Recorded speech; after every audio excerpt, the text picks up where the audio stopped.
आहोत. या. Welcome all. स्वागत आहे सगळ्यांचं. द सेकंड सेशनमध्ये आपण दुसऱ्या सेशनमध्ये आहोत. तर त्याचं नाव आहे आपण कोणतं लेसन बघत आहोत? आपण बेसिकली बघत आहोत lesson number 11 that is cell structure and the micro organism. आपण काय बघत आहोत? Cell structure and the micro organism म्हणजे काय? पेशी रचना आणि सूक्ष्मजीव यांच्याबद्दल आपण बघून घेणार आहोत. त्यांच्याबद्दल आपण बघत आहोत. तर सर्वप्रथम आपण लास्ट सेशनमध्ये जे पाहिलेलं आहे. नेक्स्ट सेशनमध्ये आपण आता सेल साइज म्हणजे काय? पेशींचा आकार याबद्दल जाणून घेणार आहोत. तर बघा, आताच आपण मागे बोललो होतो, की सेल कोणत्या-कोणत्या साइजमध्ये असतात. तर एका 1 मिलीमीटर म्हणजे 1 मायक्रोमीटर पासून ते 1 नॅनोमीटर्स पर्यंत आपल्याला सेल साइज आढळून येऊ शकतात. तर त्यानुसार बघा वेगवेगळे सेल्स आहेत ते आपण आता बघू शकतो. ते बघा, इथं अमिबा आहे, that we can see. The spirogyra आहे, फॅट सेल आहे, एग सेल आहे, नंतर नर्व्ह सेल आहे, बोन सेल आहे, स्पर्म, नंतर muscles cell and the surface cell and the red blood cell. तर बघा असे वेगवेगळे जे सेल्स आहेत, आपल्या डोळ्यासमोर आपल्याला दिसतात. हे वेगवेगळे सेल कसे आहेत? दे आर व्हेरियस सेल आणि जर if you observe that the all are in our body. ते आपल्या सगळ्यांच्या बॉडीमध्ये हे जे सेल्स आहेत, हे आपल्याला आढळून येतात. So I am just talking about the fat cell, red blood cell, bone cell and the nerve cell. So हे जे 4 सेल्स आहेत, हे जे 4 cells plus plus sperm and then the muscle cells. So these are the means like 4 to 5, 6 जे आहेत आपल्या, ते आपल्या बॉडीमध्ये आपल्याला आढळून येतात. Plus amoeba we all know the amoeba is the unicellular organism. तो एक कसा आहे? युनिसेल्युलर ऑर्गॅनिझम्स आहे आणि त्यासोबतच युनिसेल्युलर ऑर्गॅनिझम सोबत असताना त्याचे जे बॉडी स्ट्रक्चर आहे किंवा त्याचा जो स्ट्रक्चर आहे, हा एका सेल प्रमाणे आहे. तर मग इथे युनिसेल्युलर ऑर्गॅनिझम आणि तो एक स्वतः एक सेल तर आहेच आहेत, पण त्यांची बॉडी सुद्धा एक पूर्ण सेल्समध्ये असल्यासारखं आपण बोलू शकतो. तर दिस इज द थिंग. तो बघा, the great variation of the safe cells and their sepsis are mainly related to their function. तर बघा आपल्याला शक्यता म्हणजे जेमतो आपल्याला वेगवेगळ्या प्रकारचे आपल्याला जे सेल्सचं स्ट्रक्चर आपल्याला दिसून येतं. तर बघा, red blood cells are different, fat cells are different, egg cells are different, bone cell are different, nerve nerve cell त्याला आपण न्यूरॉन असं म्हणतो. They are different, sperm is different. Again, a muscle cell is different, and again the surface cells and the spirogara are they different. So see, what they to give us next म्हणजे बघा ह्याच्यामध्ये आपण म्हणजे amoeba, spirogyra, मध्ये पेशी, अंडपेशी, नंतर शुक्रपेशी, नंतर चेतापेशी, नंतर अस्थिर पेशी अँड देन स्नायू पेशी, नंतर पृष्ठभागावरील पेशी आणि तांबड्या रक्तपेशी. तर हे एवढ्या सगळ्या पेशी आहेत ज्या आणि अमिबा हे बघा एवढ्या सगळ्या पेशी आहेत, हे कसे आहेत? हे वेगवेगळ्या प्रकारचे साहित्य म्हणजे आपल्याला काय याच्यावरून कळतं, की जे सेल्स आहेत, म्हणजे प्रत्येक एक वेगवेगळा ऑर्गन बनण्यासाठी किंवा आपण प्रत्येक एक वेगवेगळ्या गरजेसाठी वेगवेगळ्या शेपच्या सेल किंवा पेशीचा वापर होत असतो. म्हणजे असं नाही, की एकच सेल आहे आणि त्या एकाच सेलापासून सगळं काय बनतं असं म्हणजे दॅट इज ट्रू, की एकाच सेलपासून एकाच ह्याच्यापासून आपण पूर्ण ह्युमन बॉडी बनलेली आहोत. परंतु वेगवेगळ्या सेलच्या कामासाठी वेगवेगळ्या सेलचा डेव्हलपमेंट करण्यात आलेला आहे. तर ठीक आहे. वेगवेगळ्या कामासाठी वेगळं. तर बघा, the cells are the mainly the different shape like that is or for example cellular, red shape, the columnar and the spiral and oval and rectangular. म्हणजे यांनी काय सांगितलं सेलचे शेप सांगितलं. म्हणजे कसं बघा, ह्याच्यामध्ये आपण बघितलं आपल्याला एक कॉलम सॉरी एक पिलर कसा असतो, तर म्हणजे एका घराचा पिलर कसा असतो, त्या पिलर प्रकारचा हा सेल दिसतोय. पुढे फॅट सेलमध्ये बघू शकतो, तर आपण खूप मोठा सेल आहे. नंतर एग सेलमध्ये बघू शकतो, त्याच्या आजूबाजूला काहीतरी आपल्याला दिसतंय. रेड ब्लड सेल बघा, एक मेदूवडा कसा असतो, त्या मेदूवडासारखा आपल्याला तो रेड ब्लड सेल दिसतोय. नंतर एका स्पर्म वगैरे बघितलं गेलं, तर आपण एक स्पर्म कसा एक मूग जसा असल्यासारखा मूग मटकी असल्यासारखा आपल्याला तो एक स्पर्म आपल्याला दिसतोय. नर्व्ह सेल आपल्याला बघितलं तर एक बघा, एक वायरीप्रमाणे तो आपल्याला दिसत असतो. बघा मसल सेल्स झाले, म्हणजे सरफेस सेल्स आहे, अमिबा आहे. तरी बघा ह्याच्याकडे बघितलं वेगवेगळे शेप, वेगवेगळे साइज, वेगवेगळे विभिन्नता आपल्याला ह्याच्यापासून कळत असते आणि ह्याच्या जशी यांची गरज आणि जसं यांचं कार्य, तशासारखा यांचं एक बॉडी स्ट्रक्चर सुद्धा डेव्हलप झालेला असतो. ठीक आहे. So each cell contains the various components to carry out the life process in the living organism आणि त्या प्रत्येक एका सेलमध्ये एक वेगवेगळे असे जे हे असतात काय म्हणू शकतात आपण त्याला, असे जे काही गोष्टी असतात, जे त्यांना जगण्यासाठी इम्पोर्टंट असतात. म्हणजे बघा कसं ज्याप्रमाणे आपण एक ह्युमन बॉडी आपण काय आहोत? आपण एक सजीव प्राणी आहोत. आपण एक माणूस आहोत. आपल्या मनुष्याला रोज काय लागतं? अन्न लागतं, पाणी लागतं, हवा लागते, म्हणजे एअर लागतो ब्रीथ करण्यासाठी and then we need something to do म्हणजे आपल्याला काही ना काही ऍक्टिव्हिटीज लागत असते जेणेकरून आपल्याला आपली बॉडी फिट ठेवण्यासाठी आपल्याला काही ना काही ऍक्टिव्हिटी ही नक्की लागत असते. तर त्याचप्रमाणे आपले जे सेल असतात आपले जे वेगवेगळे वेगळे जे सेल्स आपण बघतोय त्या वेगवेगळ्या सेल्सला सुद्धा अन्न लागतं, पाणी लागतं, नंतर हवा लागते.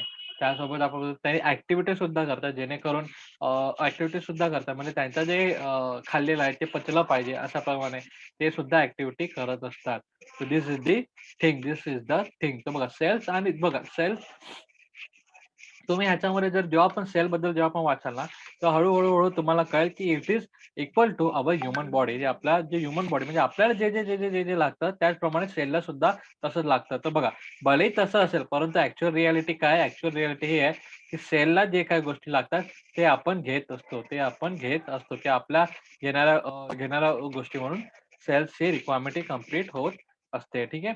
तर नेक्स्ट आपल्याला काय ते आपण बघूया. तर बघा दिस organelles R studied in the detail with the help of the electron microscope which can mainly image up to the बघा 2 into 10 raised to 9 म्हणजे काय 2 गुणिले 10चा 9 10 वर्ग 9 किंवा 10चा 9 त्याच्यामध्ये म्हणजे 2 billion times their actual size म्हणजे तो आपल्याला केवढा मोठा साईज दाखवू शकतो तर 2 billion times than their actual size म्हणजे 2 बिलियन म्हणजे आपण बोलत होतो की हां, 2 अब्ज पर्यंतचा झूम आपल्याला करून दाखवत होतो. बघा आपल्या कॅमेरामध्ये झूम असतो, त्याचप्रमाणे त्या मायक्रोस्कोपमध्ये 2 अब्ज पर्यंत झूम म्हणजे त्या मायक्रोमीटर, नॅनोमीटरचा आणि मायक्रोमीटरचा जो आपण बोललो त्याचा आपण 2 अब्ज छोटा पार्ट आपल्याला तिथं त्या इलेक्ट्रॉनिक मायक्रोस्कोप म्हणजे काय, की विद्युत इलेक्ट्रॉन सूक्ष्मदर्शक म्हणजे इलेक्ट्रॉनिक मायक्रोस्कोपचा उपयोग आपण करू शकतो. तर बघा हिअर इज द थिंग तर there are the mainly the 2 types of cell आपल्या सगळ्यांना माहिती आहे. There are the mainly 2 types of cell. एक आहे प्लांट सेल आणि दुसरा आहे ॲनिमल सेल. तर बघा जे स्पायरोगायरा वगैरे आपण बोललो तर these are count in the this count in the plant cell okay and the other the cell like amoeba is the living organism तर ते काय लिव्हिंग ऑर्गॅनिझम आहे. Otherwise the fat cells, egg cells, nervous cells, red blood cells, bone cells, sperms, and the animals, and again the surface cells, that is basically skin cells आपण त्यांना म्हणू शकतो. ते basically आपल्या ह्युमन बॉडीमध्ये भले आपण असो किंवा ॲनिमल बॉडीमध्ये म्हणजे ॲनिमल बॉडी बोललं म्हणजे काय ह्युमन बॉडीमध्ये सुद्धा ते गोष्टी येऊन जातात. तर बघा so this are the things. आता नेक्स्ट आपण बघूया की what we have. So there are the mainly 2 types of cell that is one animal cells and second is plant cell and this cell consists of the various type of membrane bound cells organelles म्हणजे बघा ज्याप्रमाणे आपल्याकडे liver, आपल्याकडे lungs, आपल्याकडे पोट आहे किंवा आपल्याकडे आपण बोलू शकतो मेंदू आहे. त्याचप्रमाणे त्यांच्याकडे सुद्धा त्यांचे स्वतःचे ऑर्गनेल्स आहे. त्यांच्या स्वतःचे ऑर्गनेल्स आहेत. त्यांना स्वतःचे ऑर्गन्स आहे. कोणाला? सेलला. तर बघ the plant cell also have the defined shape due to the presence of the cell wall around them. आपल्याला काय सांगितलेलं आहे? ह्यांच्यामध्ये काय सांगितलेलं आहे? तर बघा त्याच्यामध्ये आपल्याला सांगितलेलं आहे पहिली गोष्ट आपल्याकडे 2 प्रकारचे सेल्स असतात. 2 प्रकारचे पेशी आहेत. पहिले कोणते? पहिले कोणता? पहिला कोणता सेल आहे? आपल्याकडे ॲनिमल सेल आहे आणि दुसरा आपल्याकडे आहे प्लांट सेल आहे. तर बघा यांच्यामध्ये कसं आता मी तुम्हाला सांगितलं होतं, की आपल्याला जसे ऑर्गन्स आहेत म्हणजे आपल्याला कोणते-कोणते ऑर्गन्स आहे? आपल्याला लिव्हर आहे, we have stomach, we have small intestine, we have large intestine, we have the kidneys, we have everything lungs and heart, brain. So अशाच प्रकारचे जे काही आपल्याकडे ऑर्गन्स आहेत त्याचप्रमाणे ह्यांच्याकडे सुद्धा असतं. परंतु आपल्या जो प्लांट सेल आणि ॲनिमल सेल मधला एक थोडासा कंपॅरिझन असतं, एक थोडासा डिफरन्स तो काय? तो सेल वॉलचा असतो. म्हणजे कोणता? पेशी भक्तिका और पेशी भक्तिका ह्याचं एक डिफरन्सेस असतं. ते पेशी भक्तिका आपल्याला ह्याच्यात दिसत नाही, परंतु आपल्यामध्ये दिसत असतं. कारण कसं?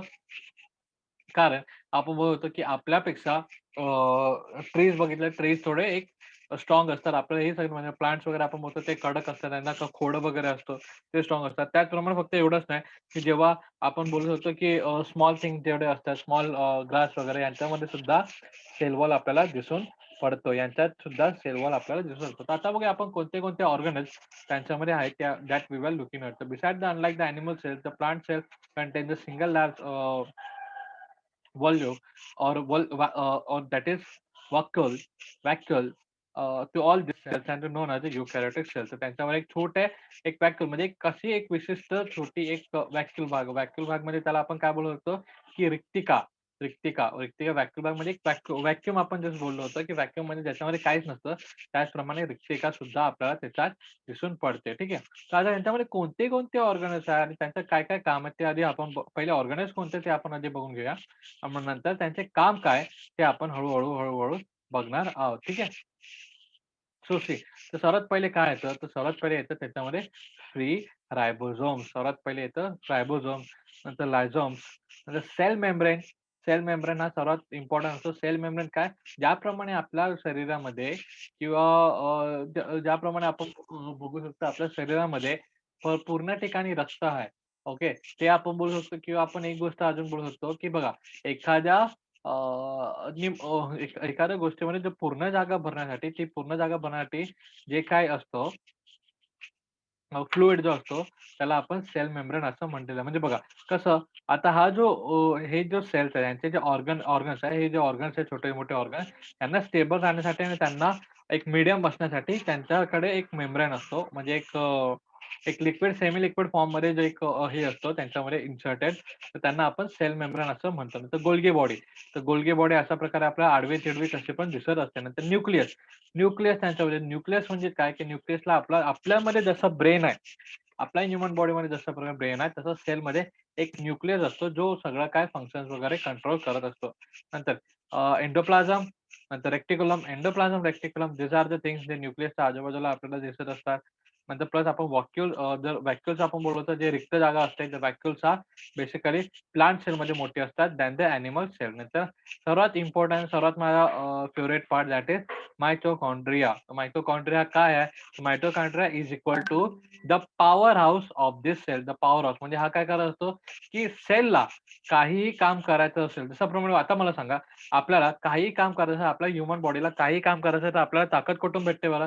आपल्या मसल्समधून भेटत असते, की आपण खाल्लेल्या अन्नामधून भेटत असते. त्याचप्रमाणे मायटोकॉन्ड्रियातून मायटोकॉन्ड्रियातून हे पूर्ण सेलला काही काम करायचं असेल किंवा काही कोणतीही गोष्ट करायची असेल त्याचं त्यांना हेल्प होत असते. ठीक आहे. So this is the thing अशा प्रकारे आपण बघितलेलं आहे, की व्हॉट आर द मराठीमध्ये सुद्धा बघून घेणार आहोत आपण ते काय पार्ट्स आहेत. जी. तो मराठीमध्ये काय आहे? तर पेशी भित्तिका. मराठीमध्ये पेशी भित्तिका आहे. नंतर हरितबल आहे. आपलं हरितबल इथं राहिलं होतं सॉरी.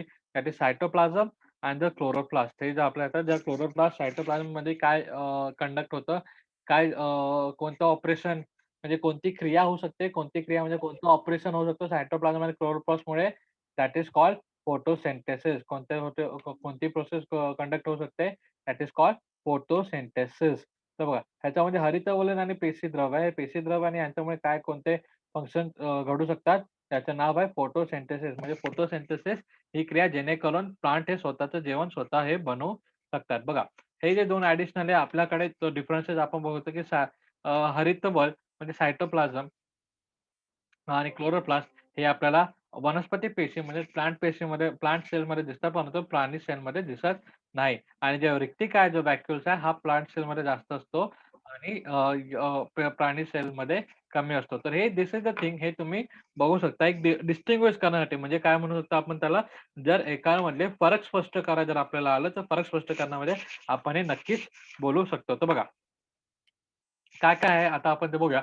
मुक्त रायबोसोम, नंतर लैकारिका, नंतर आहे पेशीपटल. पेशीपटल म्हणजे जो पेशीपटल जो आपण द्रव्य जो बोललेला त्याच्यामध्ये सगळ्या गोष्टी असतात त्यांना आपण पेशीपटल असं म्हटलेलं आहे. नंतर ग्लॉजिन पेड ते गोल्गी बॉडी ज्याला आपण म्हटलंय. केंद्रिक त्याला न्यूक्लियस आपण बोललेलं आहे. नंतर काय नंतर अंत्रद्रव्य जालिका. अंतर्द्रव्य जालिका म्हणजे काय? एंडोप्लास्टिक सॉरी एंडोप्लाझ्म रेक्टिक्युलम त्याला आपण म्हटलेलं आहे. नंतर रिक्तिका, नंतर काय आपण बोलूया तंतुकणिका म्हणजे काय? मायटोकॉन्ड्रिया. जसं मी म्हटलं होतं, की this is the power house म्हणजे त्याच्यामुळे पूर्ण सेलला काय भेटत असते? काम करण्याची ताकद भेटत असते. ह्याच्याकडून सगळ्या बॉडीला म्हणजे सगळ्या सेलला ताकद भेटत असते. ठीक आहे. ह्याच्यात कोणाला काय डाउट असेल यू गेस कॅन आस्क तुम्ही विचारू शकता. आता पुढे आपण हळू ते काय काम करतात, त्यांचा काय उद्देश आहे त्याच्याबद्दल आपण बोलून घेणार आहोत आणि त्याबद्दल आपण अभ्यास तरी नक्की करणार आहोत. ठीक आहे. सो लेट्स गो आता बघूया सेल वॉल. सेल वॉलचं काय काम आहे? Cell wall is the wall in the outer most covering of the cell and the present only the plant cell. म्हणजे बघा सेल वॉल जो आहे तो आपण सेल वॉल म्हणजे काय पेशी भित्तिका. तर पेशी भित्तिका हे जे आहे ते कोणामध्ये आहे? ते फक्त आणि फक्त वनस्पती सेल म्हणजे प्लांट सेलमध्ये असतं आणि जे आउटर मोस्ट म्हणजे जे सर्वात बाहेरचं कव्हरिंग असतं त्याला आपण म्हटलेलं आहे. तर बघा या सेल वॉलचे काय-काय फायदे आहेत ते आपण बघूया. या सेल वॉलमुळे या सेल वॉलमुळे प्लांट्सचे सेल्सला एक डिफाईन्ड शेप भेटतो. म्हणजे काय डिफाईन म्हणजे आपण काय बोलत होतो, त्याला एक स्थायिक आणि किंवा आपण त्याला ॲक्चुअल असा एक आकार भेटतो असं आपण म्हणू शकतो. त्याला ठराविक असा आकार भेटत असतो. त्याचप्रमाणे जर आपण बघितलं ॲनिमल सेलमध्ये तसं नसतं. आकार हे चेंज होऊ शकतात आणि हां, आकार हे चेंज नक्कीच होऊ शकतात. This is the thing. आता पुढे आपण बघूया की what we have the plasma membrane. आपल्याला पुढे काय द पेशी पटल. तर जसं मी बोललो plasma membrane. The plasma membrane is also called the cell membrane. Is the kind of the thin covering. It is extremely delicate and the flexible, and it is the outermost covering of the cell. Okay. So plasma membrane, cell membrane. Sorry for that. I guess I missed something. पेशी पटल. तर पेशी पटल हे एक प्रकारचे पातळ आवरण असून ते अतिशय नाजूक लवचिक असते व ते प्राणी पेशीच्या सर्वात बाहेरचे आवरण आहे. तर बघा, this is the outermost layer of the plant cell. I guess मी रॉंग झालो, की मी बोललो होतो, की इथला जो फ्लुइड असतो आतला, त्या फ्लुइडला आपण सेल मेम्ब्रेन बोलतो. Actually that is also the thing. ते पण तेच आहे. बट बट त्याला नाव कदाचित वेगळं असेल. त्याला लेट मी सी मी ते बघतो आणि तुम्हाला सांगतो. हां. So here is the thing अशा प्रकारे आपण नाव बघितलेलं आहे, की सेल मेम्ब्रेन कशाला म्हटलेलं आहे, की ते that is the outermost layer of the animal cell म्हणजे म्हणजे प्राणी पेशीचा तो सर्वात बाहेरचा भाग आहे. परंतु तो प्लांट सेलचा आतला भाग आहे. परंतु यामध्ये काय आहे, हा एक अत्यंत पातळ असा एक लेयर आहे आणि नाजूक असा एक लेयर आहे. ओके. कव्हरिंग लेयर आहे. कव्हरिंग लेयर जो पूर्ण सेलवरती असतो. आता आपण बघूया सायटोप्लाझम. तर सायटोप्लाझम व्हॉट इज सायटोप्लाझम? म्हणजे पेशीद्रव्य. तर बघा हां, सॉरी ज्याला मी म्हणलं होतं त्या सायटोप्लाझम आय गेस म्हटलेलं आहे. The liquid part of the cell and present around the nucleus is called the cytoplasm. It occupies the space between the plasma membrane and the nucleus. The organelles are the scattered in the cytoplasm. तर बघा ते पेशीद्रव्य. ते पेशीद्रव्य हां, जे मी तुम्हाला sorry जे मी तुम्हाला ह्याच्याबद्दल बोललो होतो सेल मेम्ब्रेन बद्दल सांगितलं होतं that is work by the cytoplasm. तर सायटोप्लाझम इथं सुद्धा अवेलेबल असतो. प प्राणी पेशीमध्ये. ज्याच्यामध्ये बेसिकली कसं, की हे बघा एखादं ऑर्गनस आहे. आता हे जे ऑर्गनस आपल्याला एखाद्या विशिष्ट ठिकाणी ठराविक जर आपल्याला ठरवायचं असेल, तर आपल्याला काही ना काही द्रव्य लागत असतो किंवा काही ना काही सपोर्ट लागत असतो. That support given by the cytoplasm आणि ते कोणापासून देतात? पेशीद्रव्यापासून म्हणतात. म्हणजे काय? हा जो पेशीद्रव्य असतो, हा जो पूर्ण सेल्समध्ये वेल ऑर्गनाइज्ड म्हणजे जे गोष्टी आहेत, ते व्यवस्थित ऑर्गनाइज करून किंवा व्यवस्थित त्यांना ठेवायचं तो काम करत असतो आणि प्लस हा कोणाकोणाच्या मध्ये असतो? तर हा एक न्यूक्लियस म्हणजे केंद्रक आणि जे कव्हर असतो, कोणता कव्हर आहे? एक पेशीपटल त्यांच्या मधला तो मीडियम असतो. म्हणजे पेशीपटल ते न्यूक्लियस म्हणजे काय? की केंद्रितपर्यंत ते येण्यापर्यंत जे काही लिक्विड फॉर्म आपण दिसतं म्हणजे जे ऑर्गन्स नाही दिसलं, ऑर्गन्स म्हणजे काय? जर कोणता काही ऑर्गन्स भेटले नाही किंवा कशाही प्रकारचं काय काय ऑर्गन्स वगैरे काय भेटले नाही, तर त्याच्यापासून आपण केंद्रकपर्यंत येईपर्यंत जे काही लिक्विड फॉर्मेशन लागतं, त्याला आपण काय म्हटलो? त्याला आपण पेशीद्रव्य म्हणजे सायटोप्लाझम असं म्हटलेलं आहे. तर बघा आता बघूया सेल ऑर्गन्स म्हणजे पेशी अंगके. तर पेशी अंगके काय? यांच्यामुळे प्रामुख्याने केंद्रक, याच्यामुळे केंद्रक, नंतर आंत्रद्रव्य जालिका, गोल्गी पुंड, लयकारिका, रिक्तिका, तंतुनिका, लवचे इत्यादींचा समावेश होतो आणि पाचन हरित कवल, हरित लवक असते. म्हणजे त्यांनी काय सांगितलेलं आहे, की ऑर्गॅनिल्समध्ये म्हणजे अंगिकामध्ये, पेशी अंगिकामध्ये काय-काय इन्क्लुडेड असतं nucleus, endoplasmic reticulum, Golgi bodies, नंतर रायझोसोम्स, मायटोकॉन्ड्रिया, नंतर व्हॅक्यूल्स अँड प्लास्टिड एक्सेट्रा हे असतात. ज्याप्रमाणे आपण हे जे नाव घेतलं होतं, like Golgi bodies, nucleus, endoplasmic reticulum, नंतर we have the vacuoles then we have the mitochondria.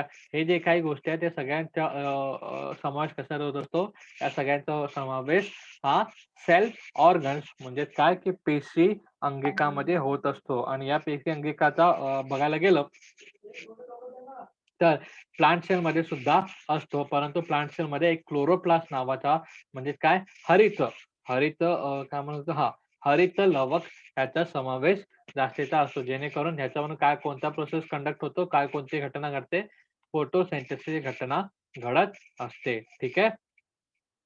या सो लेट्स सी, आपण बघूया नेक्स्ट पार्ट आपल्याला काय आहे म्हणून. Okay, so let's go for that. Yeah so what is the thing, the nucleus is the most important organs of the body of this cell. तर बघा, जसं मी तुम्हाला सांगितलं होतं, ज्याप्रमाणे आपल्या बॉडीमध्ये मेंदू हा सर्वात इम्पॉर्टंट भाग असतो, त्याचप्रमाणे न्यूक्लियस हा सुद्धा एक खूप इम्पॉर्टंट भाग असतो. तर बघा, there is the porous double membrane around it, and the nucleus control all the function of the cells, and the endoplasmic reticulum is the or is a sprawling net-like organelles, and it is a function to make the necessary changes in the proteins produced by the ribosomes, and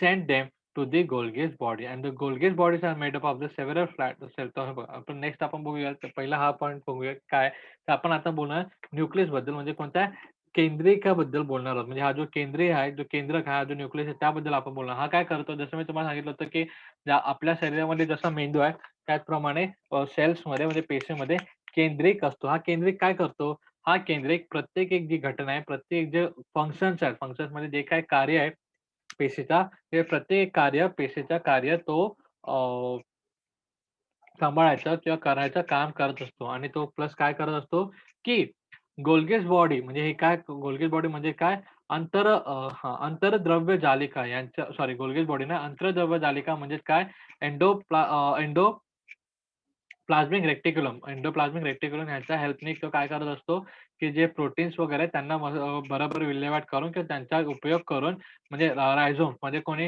हे रायझोम्स, हे जे ribosomes आहे, किंवा आपण ज्याला बोलू शकतो, की मुक्त रायबोझोम्स, राईट, त्यांच्या मार्फत जे काही प्रोटीन्स तयार झालेलं, त्यांना ते व्यवस्थित कामाला लावायचं, किंवा त्यांच्यापासून एनर्जी तयार करून, एनर्जी तयार करून नाही, तर त्यांचा उपयोग करून ते गोल्गे बॉडीज पर्यंत पाठवण्यात येत असतं. ठीक आहे. दिस इज द थिंग, अशा प्रकारे कार्य आपण बोलतोय बघा. त्यातील काही एक असे वस्तू एक जाळीदार अंग काय, की जे रायबोझोमने तयार केलेले प्रथिनांमध्ये म्हणजे काय, की प्रोटीन्समध्ये आवश्यक ते बदल करून ते गोल्गी पिंड म्हणजे काय, गोल्गी बॉडीकडे त्याचे पाठवायचे काम करत असते. तर बघा, त्याने जे रिलीज केलेले जे काही प्रोटीन्स आहेत, त्यांचं व्यवस्थित काय असेल, जशी गरज असेल त्यानुसार त्यांच्यामध्ये चेंजेस करून ते गोल्गी बॉडीकडे म्हणजे गोल्गी पिंड यांच्याकडे पाठवण्यात येतात. आता गोल्गी पिंड काय, ते आपण बघूया. तर गोल्गी पिंड हे एक चपट्या पिशव्याच्या पिशव्यांनी तयार झालेले असून प्रथिनांच्या योग्य वितरण करण्याचं काम गोल्गी बॉडीकडे असतं. म्हणजे बघा, जशाप्रमाणे आपण बघा, जशाप्रमाणे एक आपण बोलू शकतो, की जेव्हा आपण अन्न खातो, ठीक आहे. जेव्हा आपण जेवण जेवतो, तेव्हा आपण काय करतो, त्याला चावतो. ते चावून झाल्यानंतर ते आपण गिळतो. ते गिळल्यानंतर काय त्याच्यामध्ये सलायवा वगैरे मिक्स होतो. त्याच्या गिळल्यानंतर मग ते डायजेशन होतं. डायजेशन झाल्यानंतर ते म्हणजे आपल्या स्टमकमध्ये डायजेस्ट होतं. त्याच्यानंतर ते स्मॉल इंटेस्टाईनमध्ये जातं. स्मॉल इंटेस्टाईनमधून गेल्यानंतर ते लार्ज इंटेस्टाईनमध्ये जातं. लार्ज इंटेस्टाईनमध्ये वाचलं घेतलेलं जे काही अन्न आहे, ते कसं होतं, ते वाचलं घेतलेलं नाही, ते आपल्या एक्सक्रेशन सिस्टमद्वारे बाहेर पडतं. तर त्याच प्रकारचे सिस्टम आपण याला कंपेअर करतो. रायबोसोम काय करतो? रायबोसोम मीन्स माउथ. तो खाण्याचं काम करतो. खाऊन झाल्यानंतर ते जे काही मटेरियल्स आहे किंवा जे काही प्रोटीन्स आहे, फूड म्हणजे बेसिकली सेल यांचा फूड काय? प्रोटीन. तर ते प्रोटीन कोणाला भेटतं? तर ते प्रोटीन एंडोप्लाझ्मिक रेटिक्युलमला भेटतं. तर एंडोप्लाझ्मिक रेटिक्युलम त्याच्यावरती इफेक्ट करून त्याच्यावरती प्रक्रिया करून म्हणजे जसं सलायवा वगैरे मिक्स करून आपण बोलू शकतो किंवा ते स्टमकमध्ये ज्याप्रमाणे त्याच्यावरती काम होऊन झाल्यानंतर ते गोल्गेज बॉडीकडे पाठवलं जातं. म्हणजे काय ते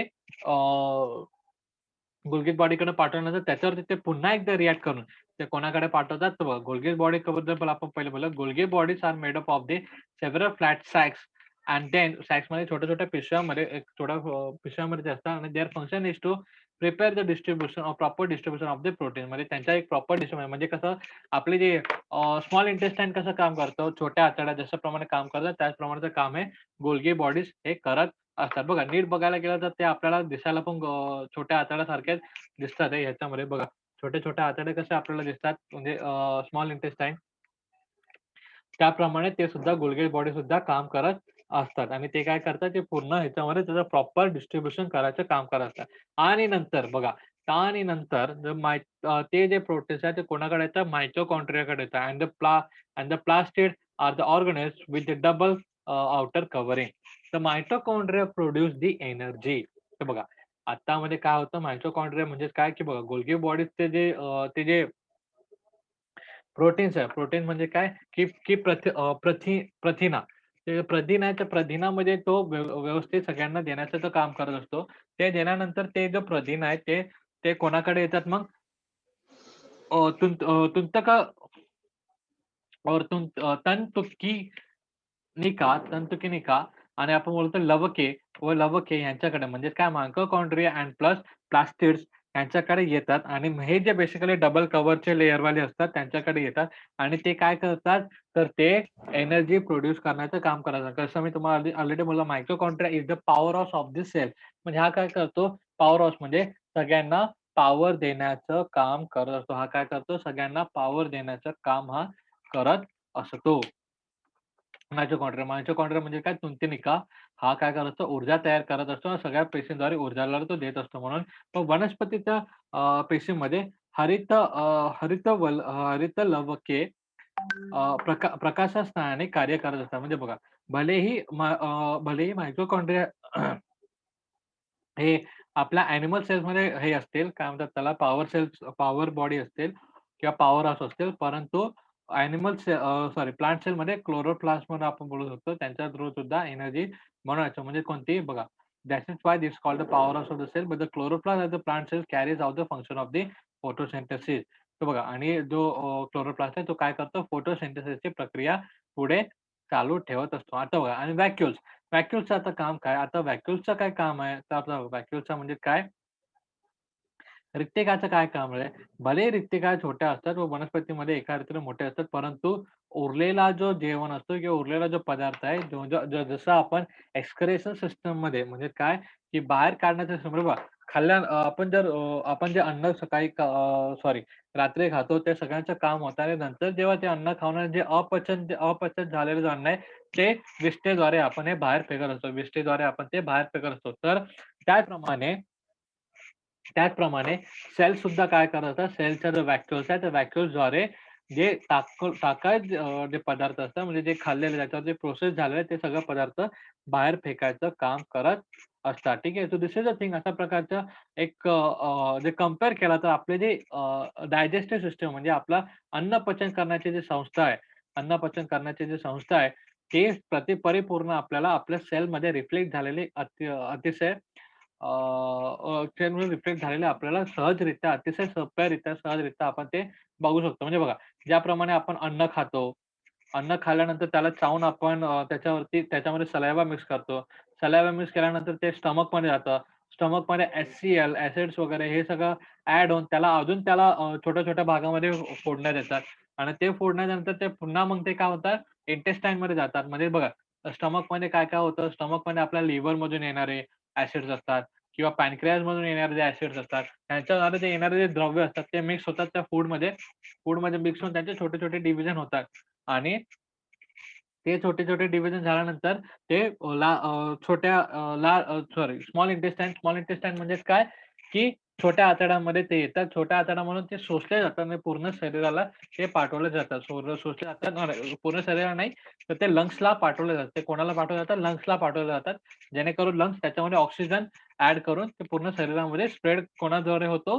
हार्टद्वारे होतो. त्याचप्रमाणे ह्यांच्यामध्ये पण तेच असतं. ह्यांच्यामध्ये पण सध्या ते लंग्स पहिले स्मॉल इंटेस्टाईनमध्ये ऑब्झर्व्ह होतात. स्मॉल इंटेस्टाईनमध्ये ऑब्झर्व्ह झाल्यानंतर ते लार्ज इंटेस्टाईनमध्ये ऑब्झर्व्ह होतात. लार्ज इंटेस्टाईन म्हणजे काय? मोठ्या आतड्यामध्ये जे शोषले जातात आणि मग त्याच्यानंतर विष्ठेद्वारे ते बाहेर फेकले जातात. उर्वरित अन्न जे विष्ठेद्वारे बाहेर फेकले जातात. त्याचप्रमाणे ह्यांच्यामध्ये पण आहे. पहिले कोण काम करतं? रायबोझोम्स काम करतो. रायबोझोम्स रायबोझोम्स म्हणजे मराठी वर्ड आपण बघूया. हा, रायबोझोम्स काम करतं. रायबोझोम्स नंतर आपण बघू शकतो की दॅट कम्स टू दी नंतर अंतरद्रव्य जालिका ह्यांच्याकडे येतो. रायबोझोम्स थ्रू नंतर अंतर्द्रव्य जालिका येतं. ह्याचं म्हणजेच काय एंडोप्लाझ्मिक रेटिक्युलमकडे येतो. एंडोप्लाझ्मिक रेटिक्युलम थ्रू नंतर ते गोल्गी बॉडीज म्हणजे काय की गोल्गी पिंडकडे जातं. गोल्गी पिंडाकडून ते मग मायटोकॉन्ड्रिया म्हणजे काय की तंतू कणिका ह्यांच्याकडे पोहोचतो आणि ते काय करतात आपल्याला एनर्जी भेटायचं काम करत असते. तर बघा जे आपल्यामध्ये रक्तामध्ये ऑक्सिजन झाल्यानंतर रक्त प्रत्येक एका मसल्सकडे किंवा प्रत्येक एका स्नायूकडे जाते आणि त्या स्नायूकडून आपल्याला ताकद मिळत असते. त्याच प्रकारचं कार्य सेल्समध्ये सुद्धा होत असतं. तर दिस इज अ थिंग जर आपण व्यवस्थित दोघांना जर आजूबाजूला ठेवून जर आपण कंपेअर करून जर समजायचं, कंपेअर करून जर जेव्हा आपण एखादी गोष्ट समजलेली असेल, ते कंपेअर करून आपण केलं, ते आपल्याला सहजरित्या लक्षात राहत असतात. भलेही माझे नावं बोलण्यामध्ये थोडे प्रोनाउन्सिएशन मिस्टेक झाली असावी, but try to understand what is my motto. माझा मोटो काय होता सांगायचा, ते तुम्ही प्लीज समजून घ्यावा. And this is the thing this is the thing हे तुम्हाला सांगायचं होतं. And this is the lesson. आज आपण इथपर्यंत बघणार आहोत. जे पुढचे काय पुढच्या सेशनमध्ये आपण मायक्रो ऑर्गॅनिझम्स काय आणि त्यांचं कार्य कसं चालतं ते आपण बघून घेणार आहोत. That we will look at the micro organism. नंतर आपण प्रोकॅरियोटिक, युकॅरियोटिक मग व्हायरस वगैरे काय असेल ते सुद्धा आपण बघून घेणार आहोत. ठीक आहे. So here is the thing. काय कोणाला काय डाऊट असेल यू गॅस कॅन आस्क. हा लेसन रीड करा. आतापर्यंत जेवढं शिकवून झालेलं तेवढं रीड करा. अँड काही डाऊट असेल तर यू गॅस कॅन आस्क. तुम्ही विचारू शकता. ठीक आहे. आय होप सगळ्यांना कळालं असेल. इन केस नाही तर you guys can ask the doubt. Okay, कळालंय बेटा सगळ्यांना? Yes sir. Okay, good. So thank you. भेटूया. Yes, sir.